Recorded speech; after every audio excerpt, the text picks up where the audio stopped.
अस्सलाम वालेकुम, आप देख रहे हैं प्रोग्राम न्यूज़ फीड और मैं रुखशान मीर। आज सियासी बड़ी अहम डेवलपमेंट्स हुई हैं। मुस्लिम लीग नून के कायद और साबिक वज़ीर आज़म नवाज शरीफ की JUI के सदर मौलाना फजलुर रहमान से मुलाकात हुई है और ये मुलाकात लाहौर में हुई। नून लीग के मरकज़ी सेक्रेटरीट में शहबाज शरीफ, मरियम नवाज, इसहाक डार, एहसन इकबाल, ख्वाजा साद रफ़ीक और दीगर नून लीग के रहनुमा इसमें जो है वो शरीक हुए। मुमकिन सीट एडजस्टमेंट पर मुशावरत की गई है और ज़राए का यह दावा है कि मौलाना फजलुर रहमान ने मियां मोहम्मद नवाज शरीफ के साथ चलने की यकीन दहानी करवाई है, लेकिन ये यकीन दहानी सदर मुमलिकत बनने की शर्त पर जो है वो मशरूत हुई है। दूसरी जानिब साबिक वज़ीर आज़म इमरान खान और साबिक वज़ीर ख़ारजा शाह महमूद कुरैशी पर साइफर केस में 12 दिसंबर को फ़र्द जुर्म आयद की जाएगी। जो कमेंट्स सामने आए हैं हम उस पर तो बात नहीं करेंगे, लेकिन मुमकिन तौर पर क्या मुस्तकबिल है साइफर केस का और इन तमाम तर मुकदमात का। हमारे साथ प्रोग्राम में मौजूद है सीनियर तजियाकार सबीना पाशा साहिबा। नईम हैदर पंजोदा साहब अभी ज्वाइन कर रहे हैं। PTI चेयरमैन के वकील हाफिज़ हुसैन अहमद साहब JUI से हमारे साथ प्रोग्राम में मौजूद होंगे और अफजल खान साहब हमें प्रोग्राम के दूसरे हिस्से में ज्वाइन करेंगे। समीना पाशा साहिबा, बहुत शुक्रिया आपके वक्त का। आप सियासी तौर पर क्या देख रही हैं? इलेक्शंस हो सकते हैं, अपनी मुद्दत पर सिर्फ 1.5 महीना बाकी है, फंड्स नहीं दिए गए इलेक्शन कमीशन को। आज फिर मंजूरी हुई, 2 रोज में यकीन दहानी करवाई गई कि इलेक्शन कमीशन को फंड्स दिए जाएंगे। और दूसरी तरफ ये जो मुलाकात है नवाज शरीफ की मौलाना फजलुर रहमान के साथ, जो खबरें सामने आ रही हैं, आपको लगता है मौलाना फजलुर रहमान ने यही डिमांड रखी होगी? जी, बहुत शुक्रिया आपका। जी बिल्कुल, मौलाना साहब ये डिमांड रख सकते हैं। उनका देरीना ख्वाब है ये कि वो सदर मुमलिकत बने और इससे पहले जब वो PDM के सरबराह भी बने थे, उस वक्त भी ये ख्वाहिश थी कि सदर मुमलिकत आरिफ अलवी साहब को किस तरह मजबूर किया जा सके कि वो रिजाइन कर दें और उसके बाद मौलाना साहब सदर मुमलिकत बन जाएं, क्योंकि अदरवाइज तो उन्हें रिमूव करने के लिए 2/3 मेजोरिटी चाहिए थी, जो कि PDM की तमाम जमातें मिलकर भी मुमकिन नहीं बना सकती थी। बाकी जो आपने ये बात की कि उनकी एडजस्टमेंट, तो ये बड़ा एक ऐसा एक्सपेक्टेड किस्म का डिसीजन था। मेरा ख्याल है कि जो ऑब्वियस था, मौलाना साहब हमेशा उसी तरफ पांव रखते हैं जिस तरफ इक्तदार का रास्ता होता है। और अब चूंकि ये नजर आ रहा है कि एक फेवर नजर आ रही है PMLN के लिए, हवाएं उस तरफ की चल रही हैं, तो MQM हो या JUIF हो, तो ये जो मुख्तलिफ छोटी जमातें हैं वो यूजुअली यही चूज करती हैं कि जो आगे पार्टी इक्तदार का रास्ता ना रही है उसी के साथ चला जाए। तो इसलिए ये एक बड़ा एक्सपेक्टेड सा अलायंस है। अगर ये बनता है तो इसमें कोई हैरानी वाली बात नहीं। और मेरा ख्याल है कि बिल्कुल इस पे बात हुई होगी कि उन्हें सदर मुमलिकत बनाया जाए अगर PMLN इतनी नशिस्तें जीत सकती है तो इसमें ये बहुत बड़ा, वैसे एक तो अभी बाकी है, अगर बाकी है, और वो इलेक्शन के बाद ही क्लियर हो सकेगा। अगरचे उनकी तरफ से तो ये दावे किए जा रहे हैं कि वो 120 से ज्यादा या 125 से ज्यादा या सादा अक्सरियत से ज्यादा नशिस्तें लेने में कामयाब हो जाएंगे, लेकिन अभी बहुत कुछ है बाकी बीच में और बहुत दिन बाकी हैं। अभी तो जैसे आपने खुद भी जिक्र किया क्वेश्चन में कि क्या इलेक्शन होना भी है या नहीं, तो इसके ऊपर भी बड़े इफ्स एंड बट्स उठाए जा रहे हैं, क्योंकि बहुत सारे हलकों से ये आवाजें उठ रही हैं कि जो टारगेट्स थे इलेक्शन से पहले वो अभी तक अचीव नहीं किए जा सके। और जब तक ये खदशा, ये खतरा बाकी है कि कहीं कोई सरप्राइज ना मिल जाए 8 फरवरी को आवाम की तरफ से, तो उस वक्त तक कोशिश ये होगी कि इलेक्शंस में ना जाया जाए और किसी भी तरह इलेक्शंस का रास्ता रोकने की कोशिश हो सकती है। लेकिन मैं इसके साथ साथ ये बात कह दूं कि इलेक्शंस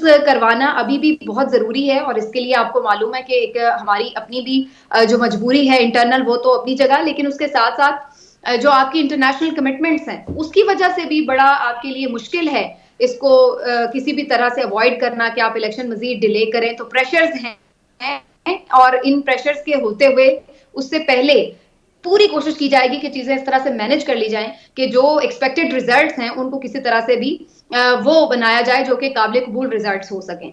तो मेरा ख्याल ये है कि फिलहाल ये जो महीना है दिसंबर का, ये काफी डिसाइसिव है इस सिलसिले में। इसमें काफी चीजें क्लियर हो जाएंगी कि क्या होने जा रहा है और क्या नहीं होने जा रहा, और क्या वाकई मुल्क इलेक्शन की तरफ बढ़ रहा है या फिर अल्टीमेटली इसको मजीद डिले करने का प्लान है। तो ये जो मंथ है दिसंबर का, ये काफी डिसाइसिव होगा।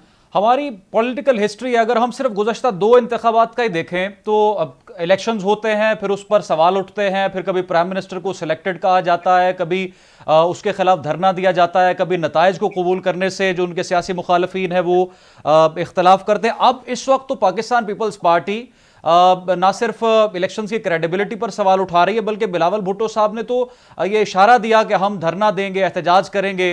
प्राइम मिनिस्टर को जो अगर इस तरह से रिग्ड इलेक्शंस के बाद सामने आएंगे तो हम उनके नताइज को तस्लीम नहीं करेंगे। तो ये जो इस वक्त सूरत हाल है, पीपल्स पार्टी के जो खदशात हैं, दूसरी जमातों के जो खदशात हैं, पीटीआई की तरफ से जो शिकायत और खदशात जिस तरह से इलेक्शन कमीशन में भी उनकी लीगल टीम लेकर गई, अगर इलेक्शंस हो जाते हैं तो फिर कैसे ये गवर्नमेंट चलेगी? इनके खिलाफ तो एहतजाज मुजाहरा शुरू हो जाएगा, आपको लगता है ऐसा? सर्टेनली ये तो देखिए जबान ज़द-ए-आम बात है, बल्कि वो तमाम सीनियर सहाफ़ी जो एस्टेब्लिशमेंट के बड़े करीब समझे जाते हैं, जो बहुत से सीनियर सहाफ़ी ऐसे जिन्होंने अपनी आंखों से पाकिस्तान के मुख्तलिफ अदवार देखे हैं, बनती और टूटती हुकूमतें देखी हैं, वो सब आपको अभी से प्रिडिक्ट कर रहे हैं कि अगर इस तरह के एक गैर यकीनी के माहौल में और बगैर कोई एक इस तरह की सिचुएशन बनाए कि जिसमें तमाम पार्टीज जो हैं वो किसी ना किसी तरह अग्रीड अपॉन हो, ऐसी किसी सेटलमेंट के बगैर आप अगर एक धौंस और जबरदस्ती के कोई इलेक्शन करवाते हैं तो सर्टेनली उससे तो मुल्क में कोई आप पर्पस नहीं पूरा कर सकेंगे, ना तो स्टेबिलिटी आएगी और ना ही आप ये समझ लें कि उसके बाद भी आप अगर ये सोच रहे हैं कि जी मुल्क एक स्मूथ गोइंग में चला जाएगा तो वो नहीं होगा। उसके लिए आपको जरूरी ये है कि आपके एक कम से कम इस तरह के इलेक्शन पाकिस्तान खैर साफ शफाफ इलेक्शन तो कभी भी नहीं हुए 100%, लेकिन एटलीस्ट इतने तो हों कि आप काबिल कबूल हों अवाम के लिए। आप बिल्कुल ही आप अपसाइड डाउन कर दें और कहें कि जी इसको अब तस्लीम कर लिया जाए तो ये बड़ा मुश्किल होगा। और आपने बिल्कुल दुरुस्त कहा कि मुख्तलिफ सियासी जमातें अपने रिजर्वेशन का इजहार कर रही हैं, पीपल्स पार्टी के अपने ख्यालात हैं, तहफुजात हैं और उनकी खैर वजूहात भी अलग हैं, लेकिन पाकिस्तान तहरीक इंसाफ के साथ जो कुछ हो रहा है वो सबके सामने है। टोटल एक हमें विक्टिमाइजेशन नजर आ रही है, उन्हें इलेक्शन से दूर करने के लिए, इलेक्शंस उनके लिए मुश्किल बनाने के लिए हर तरीका हमें इस वक्त नजर आ रहा है कि हो रहा है। तो ऐसी सूरत में अगर इलेक्शन होते हैं तो जाहिर सी बात है कि उसके नतीजे में अनरेस्ट रहेगा, लोग एहतजाज करेंगे, मुख्तलिफ सियासी जमातें सड़कों पर होंगी और ऐसी सूरत में वो स्टेबिलिटी जिसके लिए इलेक्शंस चाहिए होते हैं वो तो कभी नहीं आने वाली और ना ही उसके नतीजे में कोई आपकी इकोनॉमिक एक्टिविटी बहाल होगी अनटिल अनलेस कि आप एक ऐसे इलेक्शन करवाएंगे जिसमें तमाम सियासी जमातें यकीन भी रखें, एतमाद करते हुए उसमें हिस्सा लें और फिर उसके बाद जो रिजल्ट्स आए उनको सब तस्लीम भी करें। तो ये बड़ा इंपॉर्टेंट है और ये अगर आवाम की मर्जी और मंशा के खिलाफ आप जबरदस्ती को उनके ऊपर मुसल्लत करेंगे तो अल्टीमेटली ये तमाम सियासी जमातें आवाम की विल को फिर एक एहतजाज में कन्वर्ट करने में काफी हद तक कामयाब रहेंगी।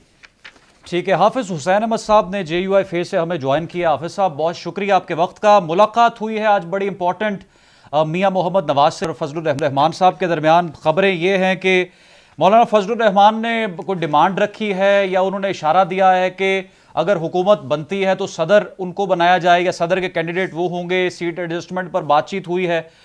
खबरें ये दुरुस्त हैं? बिस्मिल्लाहिर्रहमानिर्रहीम।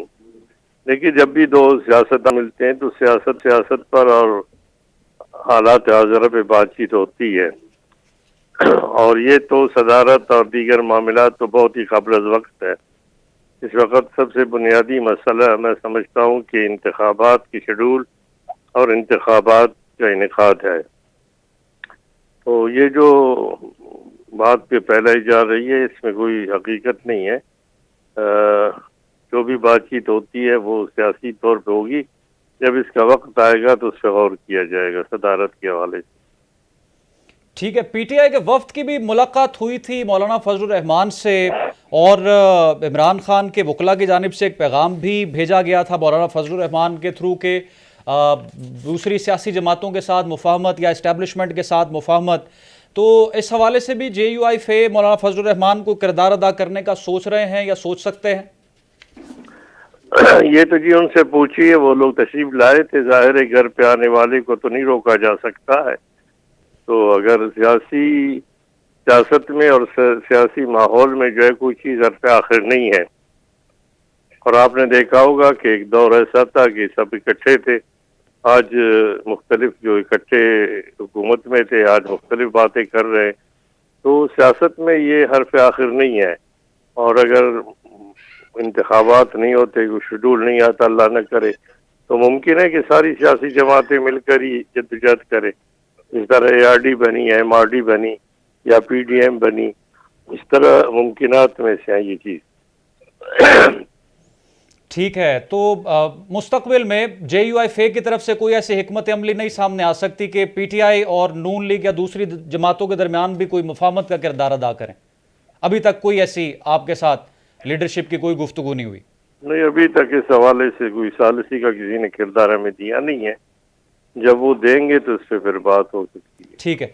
अच्छा हाफिज साहब, PDM दौर में तो 16 महीने में पीपल्स पार्टी आपके सियासी हलीफ थी, 7 तमाम तर फैसले किए, इलेक्शंस के हवाले से भी तमाम तर हिकमत अमली पीपल्स पार्टी ने साथ बनाई, फॉरेन मिनिस्टर भी थे बिलावल भुट्टो साहब, लेकिन अब इलेक्शंस के मामले पर आपसे खासे खाइफ हैं और आपसे डायरेक्टली तो नहीं लेकिन नून लीग से खासे खाइफ हैं और कह रहे हैं कि लेवल प्लेइंग फील्ड बाकी सियासी जमातों को नहीं मिल रही और मियां नवाज शरीफ को पाकिस्तान पर लाकर मुसल्लत करने की कोशिश की जा रही है, उनके जलसे भी करवाए जा रहे हैं, उनके केसेस भी ख़त्म करवाए जा रहे हैं।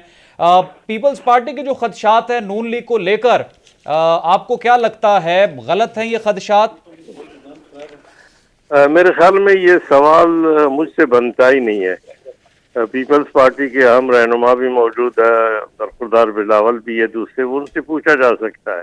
लेकिन मैं JUI-FA का सर इस पर मौक़िफ़ चाहता हूं कि JUI-FA को क्या लगता है, फ्री फेयर इलेक्शंस की तैयारी हो रही है मुल्क में?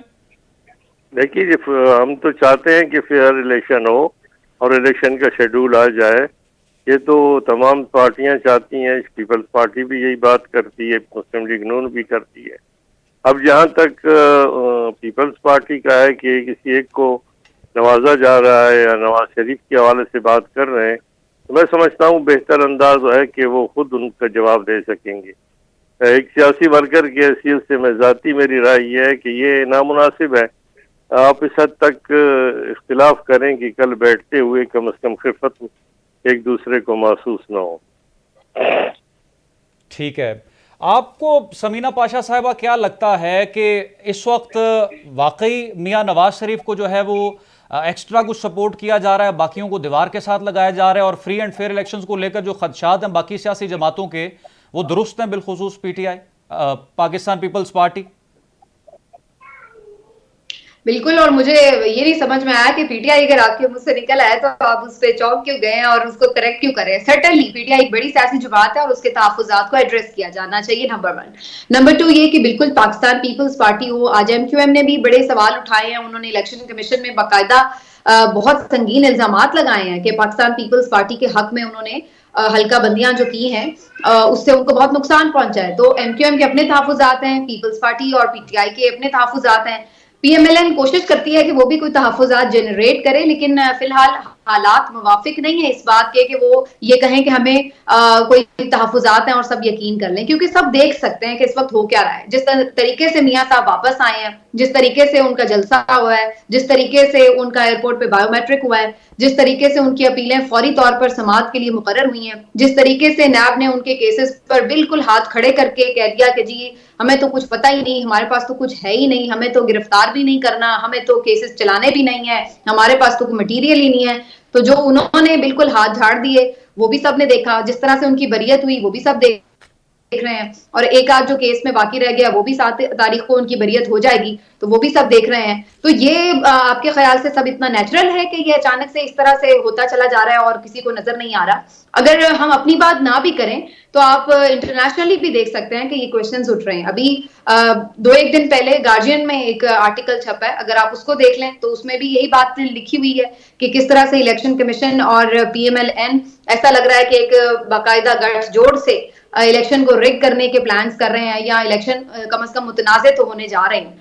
क्योंकि इस तरह अगर आप इतना ऑब्वियस होकर चीजों को करेंगे तो जाहिर सी बात है हर एक को नजर भी आता है और सवाल भी उठते हैं। अब मैं इसमें ये भी ऐड कर दूं कि अगर आपने सरवर बारी साहब का कुछ एक बहुत इंपॉर्टेंट उनका नुक्ता है, वो इस वक्त इंटरव्यू का उनका चल रहा है हिस्सा, उसमें वो ये बात कर रहे हैं कि किस तरह से मुख्तलिफ शहरों में जो वोटर रजिस्टर हुए हैं वो गोस्ट वोटर रजिस्टर हुए हैं, तो उससे किसको फायदा पहुंचाना मकसूद है, ये भी देखने की बात है। इसी तरह से हम देख सकते हैं कि किस तरह से मुख्तलिफ सियासी जमातें अलायंस कर रही हैं PMLN के साथ, वो क्यों कर रही हैं, किसके कहने पर कर रही हैं, तो ये भी देखने की बात है। तो ये सब चीजें वो हैं कि जो बिल्कुल अया हैं रोज़े रोशन की तरह। तो इसलिए अगर कोई ये कहे कि जी PMLN को कोई सपोर्ट नहीं मिल रही है या वो कोई फेवरेट नहीं है इस वक्त, तो ये गलत है बिल्कुल। बहुत यानी बज़ाहिर देखने में साफ नजर आ रहा है पीपल्स पार्टी को उस तरह का ट्रीटमेंट तो नहीं खैर मिल रहा कि जिसको हम कहें कि जी पीटीआई की तरह उन्हें कोई दीवार से लगाया जा रहा है, लेकिन वो बस इस बात पे शाकी हैं कि जो ट्रीटमेंट पीएमएलएन को मिल रहा है वो उन्हें नहीं मिल रहा। तो ये उनका इस हद तक तो बात उनकी दुरुस्त है, लेकिन ऐसा नहीं है कि उनको बिल्कुल सिस्टम से आउट किया जा रहा है या करने की कोशिश की जा रही है। पीटीआई के मामले में सूरत हाल बिल्कुल मुख्तलिफ है, वहां पर हमें एक अलग किस्म की सख्ती नजर आती है। उनके मुख्तलिफ जो रहनुमा है वो जिस तरीके से या तो पाबंदे सलासल हैं या फिर रूपोश हैं, कन्वेंशंस करने की पंजाब में तो खैर बिल्कुल इजाजत नहीं है, केपी में अब उन्होंने कुछ कन्वेंशंस किए हैं और अब बलूचिस्तान में भी वो कुछ अनाउंस कर रहे हैं, तो उनके लिए काफी हालात मुश्किल हैं। जो उनके कैंडिडेट सामने आते हैं वो भी फिर बाद में या तो गिरफ्तार हो जाते हैं या फिर उनकी वीडियोज आ जाती हैं कि हम लाताल्लुकी का ऐलान कर रहे हैं। तो ये सारी सिचुएशन और फिर उसके बाद जिस तरह से उनसे बैट लेने के लिए ऐसा लग रहा था कि एक बाकायदा पूरा कोई ऐसा सामने सेटअप नजर आ रहा था। अब वो उन्होंने इलेक्शन भी करवाए हैं, उन इलेक्शंस पर मेरे भी बड़े तहफुजात हो सकते हैं, आपके भी हो सकते हैं, वो एक अलग बात है, लेकिन ये भी अलग बात है कि सारी जमातों के इलेक्शंस इसी तरह के होते हैं और स्टिल ये एक तलवार लटक रही है कि कहीं अभी भी उनसे ना बल्ला छीन लिया जाए इसी चक्कर में। तो ये सब चीजें वो हैं जो कि अब बड़ी ऑब्वियस हैं और इसी वजह से इन इलेक्शंस के होने से पहले ही इनके ऊपर इतने सवालात खड़े हो चुके हैं, इतने सवालात खड़े हो चुके हैं कि अगर ये इलेक्शन हो भी जाते हैं तो ये काफी मुतनाज़ ही रहेंगे। तो ये एक गलती क्या हुई पाकिस्तान तहरीक इंसाफ से, गलती है या उनकी पॉलिटिकल स्ट्रेटजी है? पार्टी के अंदर भी जो उनके जो वर्कर हैं वो भी इस पर सवाल उठा रहे हैं कि पार्टी के अंदर इतने सीनियर लीडर्स मौजूद थे, मंजे हुए सियासतदान उनके साथ मौजूद थे और अली मोहम्मद खान और दीगर, लेकिन उन्होंने वकला को बना दिया चेयरमैन या वाइस चेयरमैन और तमाम तर इख्तियारात उनको सौंप दिए। इससे पार्टी के मामलात पीटीआई के, आपको बतौर तज्जियाकार या बतौर एक एनालिस्ट क्या लगता है, इससे मामलात बिगड़ेंगे नहीं पार्टी के अंदर पीटीआई के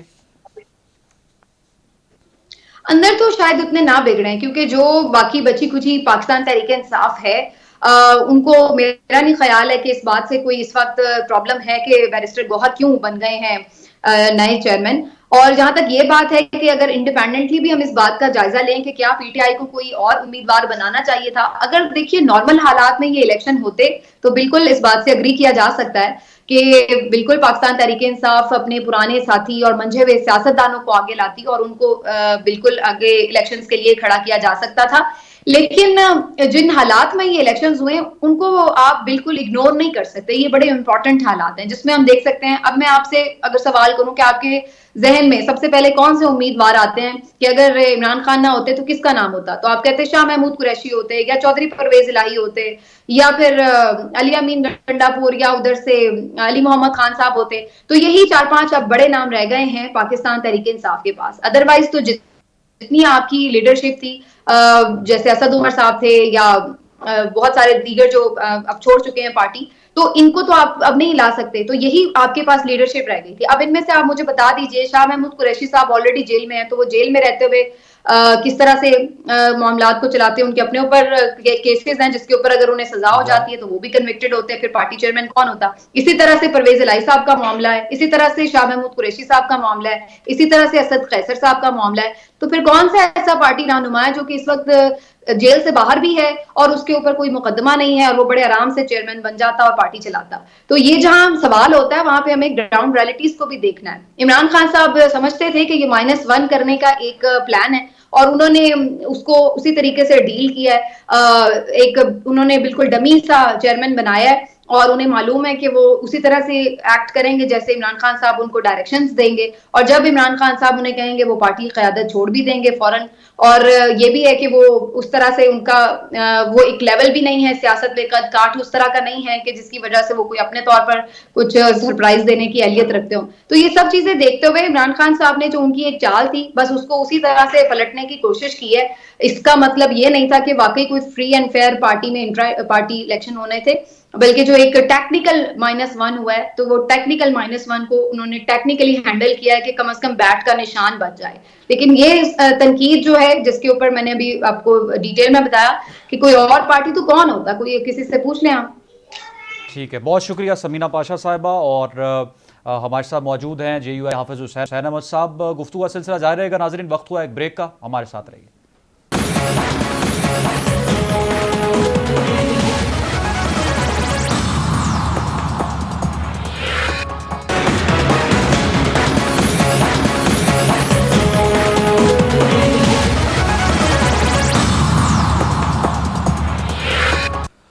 वेलकम बैक नाज़रीन। ब्रेक से पहले हम गुफ्तगू कर रहे थे नवाज शरीफ और मौलाना फजलुर रहमान के माबैन होने वाली अहम मुलाकात के हवाले से, सीट एडजस्टमेंट के हवाले से गुफ्तगू की गई है और ज़राए ये दावा कर रहे हैं कि मौलाना फजलुर रहमान ने नून लीग के साथ चलना इस बात से मशरूत कर दिया है कि अगर हुकूमत बनाई जाती है नून लीग की जानिब से तो सदर के लिए मौलाना फजलुर रहमान का नाम ही सामने लेकर आया जाए। मुस्लिम लीग नून के ज़राए ने बताया कि दोनों जमातों के कायदीन ने आम इंतखाबात, मुश्तरका सदारती उम्मीदवार लाने समेत दीगर उमूर पर इत्तेफाक कर लिया है और दोनों जमातों के माबैन वफूद की सतह पर तफसीली मुज़ाकरात हुए हैं। मैं इसका तफसील से आपको प्रोग्राम के आगाज़ में बता चुका हूँ कि मुलाकात जो है वो किस तरह से हुई। हमारे साथ इस वक्त मौजूद हैं सेनेटर गौस न्याजी साहब, पाकिस्तान मुस्लिम लीग नवाज से। बहुत शुक्रिया सेनेटर साहब आपके वक्त का। मौलाना फजलुर रहमान को यकीन दहानी करवा दी गई है नून लीग की जानिब से कि अगर हुकूमत बनाते हैं तो सदर पाकिस्तान जो है वो मौलाना फजलुर रहमान ही होंगे। देखिए जी, इस पे कुछ कहना कबल वक्त होगा। बहरहाल हमारे इत्तेहादी रहे हैं और जैसे कि मियाँ साहब की पॉलिसी है कि अगर पाकिस्तान मैंडेट देते हैं तो हम सारे साथ चलेंगे, सबको साथ लेके चलेंगे। तो मौलाना फजलुर रहमान साहब अच्छे उम्मीदवार हो सकते हैं पार्टी के, लेकिन अभी कुछ कहना कबल वक्त होगा। उस पर खबरें बाहर निकली हैं, लेकिन पार्टी ने अभी तक कोई स्टेटमेंट नहीं दी। पार्टी की तरफ से कोई इस किस्म की कोई अभी तक कोई सियासी बयान या कोई ऐसी वजाहत नहीं आई है। तो फिलहाल में भी सब सारी तवज्जो जो इलेक्शन पे मरकूज करनी चाहिए। इलेक्शन के रिजल्ट आएंगे उसके बाद फिर ये सोचा जाएगा। और ज़ाहिर है हम तो पहले ही कह रहे हैं कि इत्तेहादी जमातों के जब भाई इत्तेहादी जमातें होंगे, ज़ाहिर जो इत्तेहादी जमातें होंगी वो सारे मिल के जो एक इत्तेहाद मुश्तरका उम्मीदवार लाएंगे। उसमें रहमान साहब भी हो सकते हैं, कोई और साहब भी हो सकते हैं। तो अभी इस पर कुछ कहना कबल वक्त होगा। ठीक है। इंतखाबी इत्तेहाद के हवाले से बिल्कुल ये मुझे उम्मीद है कि अभी किस तरह पर ये बातचीत होगी, इलेक्शन इकट्ठे लड़ जाए, सीट एडजस्टमेंट की जाए, उसके हिसाब से अमल जो है वो तय हो जाएगा। अच्छा, यानी आज नवाज शरीफ ने मौलाना फजलुर रहमान को मुस्लिम लीग नून और MQM के साथ जो इंतखाबी मुआहदा हुआ है उस पर यकीन दहानी करवाई है, उनको एतमाद में लिया है। सिंध में जो उनका अलायंस बना है PMLN का, उस हवाले से गुफ्तगू हुई है। बलूचिस्तान में बाप के साथ मिलकर अलायंस बनाया, उस पर बात हुई है। लेकिन JUIFA और नून लीग का जो इंतखाबी इत्तेहाद है ये किस नौयत का होगा, किन टर्म्स पर होगा, इस हवाले से अभी तक चहमगोइयां तो हैं लेकिन कोई मुसद्दिक का इत्तला नहीं है। जी बिल्कुल, अभी तो मुलाकात हुई है ना इसी चीज पे कि कौन से काबिल अमल लाअमल हो जिसपे दोनों पार्टी को इत्तेफाक हो। तो वफूद की सतह पर अभी बातचीत होगी और कहाँ सीट एडजस्टमेंट करनी है, कुछ अलायंस बनाना है, उसके क्या मतलब ज़ाहिर है पुरानी सियासी जमातें हैं तो ये बैठ के तय करेंगे ना कि किस तरह अच्छे रिजल्ट हासिल किए जा सकते हैं। मकसद तो कौमी असम्बली की सीटें जीतना है। आए हम सीट एडजस्टमेंट करें या इकट्ठे मिल के इत्तेहाद बना के रहें, तो ये इस पे का काम हो रहा है। और वो ज़ाहिर है जब इलेक्शन शेड्यूल अनाउंस होगा तो उस हवाले से ज़ाहिर है ये उस वक्त तक अलायंस बनते टूटते रहते हैं जब तक ये जो होते हैं ना जी कागज नॉमिनेशन पेपर्स की वापसी तक जो है ना, और जब इंतखाबी निशान अल्लाट होने हैं तो उस वक्त तक ये टूट बनाने के जोड़ तोड़ सियासी ये जारी रहता है। तो उस वक्त ये जारी रहेगा, कहीं प्रॉब्लम पेश आएंगे, कहीं उम्मीदवार बैठने को तैयार नहीं होंगे, तो सारी ये पूरा एक क्या कहते हैं टीम वर्क होगा। तो उस पर सारे जो है ना वो बैठ के सारी चीज तय करेंगे। अभी तो वफूद के साथ बताया होगा कि हमने इकट्ठे लड़ना है या सीट एडजस्टमेंट करनी है। इस पर सर ये तमाम तर जो सीट एडजस्टमेंट की बात बाकी सियासी जमातों के साथ या आज जो ये आपका मुलाकात हुई है, ये इस पर पीपल्स पार्टी का तो ये रद्द-ए-अमल आया था कि नून लीग कॉन्फिडेंट ही नहीं है इलेक्शंस को लेकर और उनको ये लग नहीं रहा कि वो PTI का या दूसरी सियासी जमातों का, PTI का उन्होंने डायरेक्टली नाम तो नहीं लिया कि वो उनका वोट बैंक तोड़ सकते हैं अपने मुखालिफिन का। ये जो अलायंसेस किए जा रहे हैं नून लीग की तरफ से, इस तरफ इशारा है? आप समझते हैं कि कराची में उनके साथ मिल जाएं, बलूचिस्तान में उनके साथ मिल जाएं, यहाँ पर उनके साथ भी कोई सेटलमेंट कर लें और मिलजुल कर जो है वो एक कमजोर सी हुकूमत जो है वो 2024 में बना लें, ऐसा होगा कुछ? नहीं, कमजोर तो नहीं होगा। देखो जितनी पार्टी सियासी पार्टी है ये मेच्योर पार्टी हैं और ये बिल्कुल साथ चलने वाली है। तो इसमें ये नहीं कि अगर यूआई की पीपल्स पार्टी भारत साथ आती तो हमने 16 माह जिस तरह इकट्ठे गुजारे, मेरे ख्याल में एक मिसाल है कि 12 सियासी पार्टियां बैठ के हुकूमत में हों और कोई ऐसी चीज़ ही बाहर न है कि किसी मौके पर ये पता चले कि इनमें बद इत्तेफाकी है।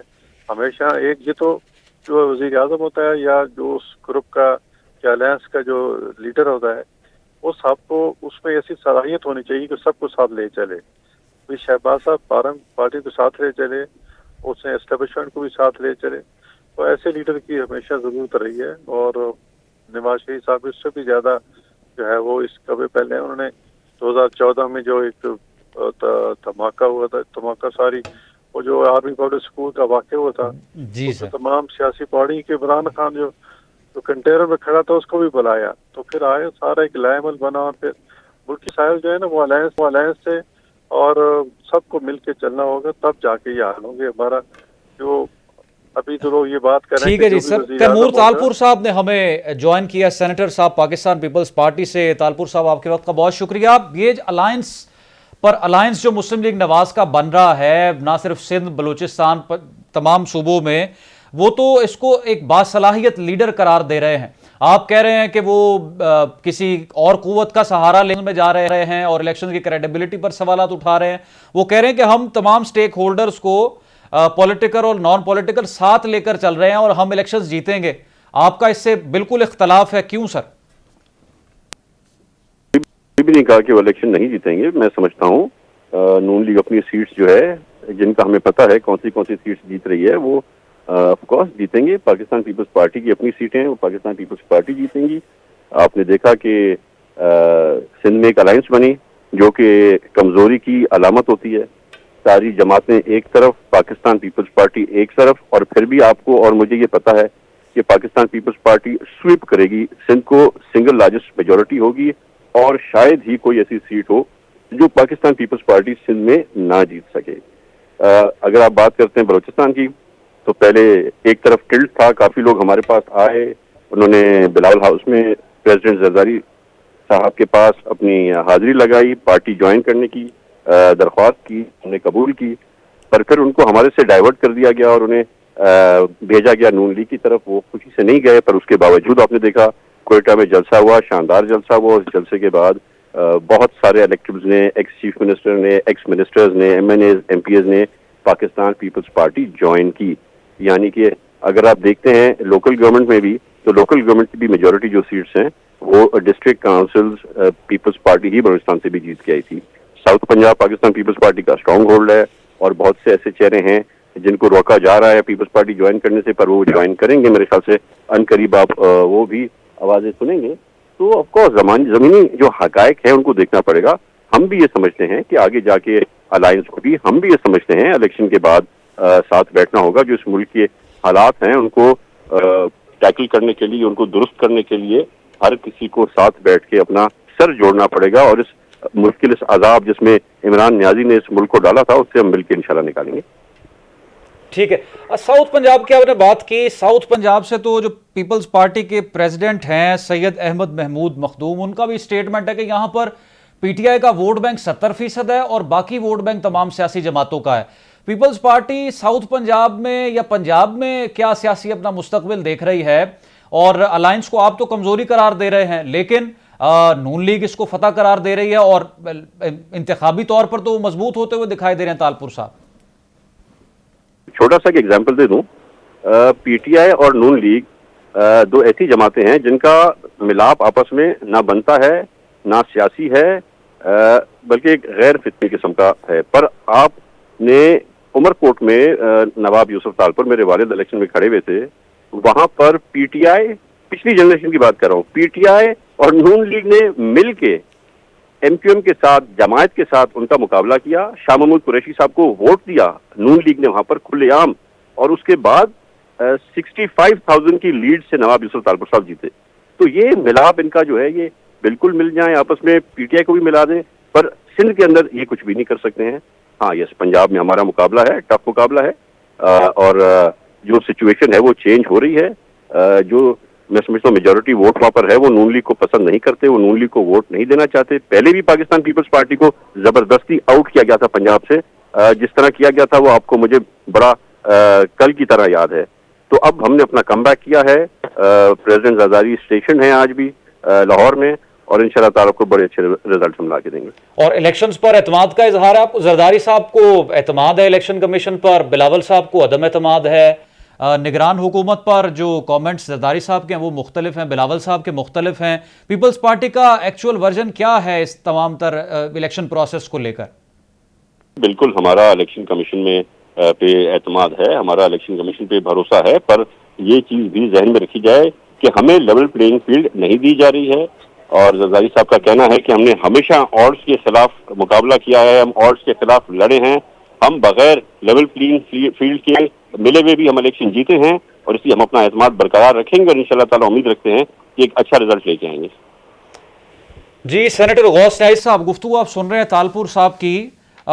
लेवल प्लेइंग फील्ड नहीं दी जा रही, लेवल प्लेइंग फील्ड के हवाले से खदशात का इजहार रोजाना की बुनियाद पर किया जा रहा है। आपके अलायंस पर अलायंस बन रहे हैं और हालात आपके लिए बड़े साजगार हैं। अपने सियासी मुखालफीन को इस हवाले से भी कोई हिकमत अमली बनाएं कि, या बना रहे हैं, आपके एतमाद में तो कम अज कम लिया जाए तमाम सियासी स्टेक होल्डर्स को? देखिए जी, ये ताली जो है दोनों हाथों से बजती है। जिस किस्म के स्टेटमेंट जरदारी साहब या बिलावल साहब दे रहे हैं, तो उसमें मेरे ख्याल में कुछ साथ बैठने की गुंजाइश तो नजर नहीं आ रही। लेकिन हम तो फिर भी खामोश हैं कि ये साहब जात पर या जूसे अपने करते हैं। जहाँ तक लेवल प्लेइंग फील्ड की बात है, वो तो फिर हमने तो नहीं देनी ना जी, हम तो एक सियासी पार्टी हैं। ये तो मतलब है जो निगरान हुकूमत है उन्होंने देनी है, उनसे जाके शिकवा करें, अगर नहीं मिल रहा तो कोर्ट में चले जाएं।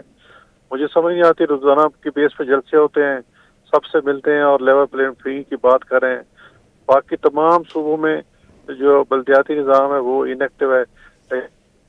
अपना जरदारी साहब जो है, उनका जो दौर में जो बल्दियाती इलेक्शन हुई, वो सारे बल्दियाती जो बंदे उनके चेयरमैन सारे काम करा रहे हैं, और ज़ाहिर है फिर उनका फायदा तो उनके जो MP ML के उम्मीदवार हैं उनको होगा ना जी। तो फिर भी ये गिला कर दे, पंजाब में तो ऐसा नहीं हो रहा। पंजाब में तो कोई जो तरक्याती स्कीमें मंजूर भी हुई थी हमारी पिछले दौर में, वो सारी कोई काम भी नहीं हो रहा, बल्कि जो हाईवेज हैं वो भी उनका काम भी रुका हुआ है। तो उस पर कहना है कि जी लेवल प्लेइंग फील्ड नहीं है, मेरे ख्याल में एक प्रोपेगेंडा है, और ये मुस्लिम लीग नून की साख को खराब करने के मुतरातिब है। अलबत्ता PTI शिकवा करे तो फिर भी बात बनती है।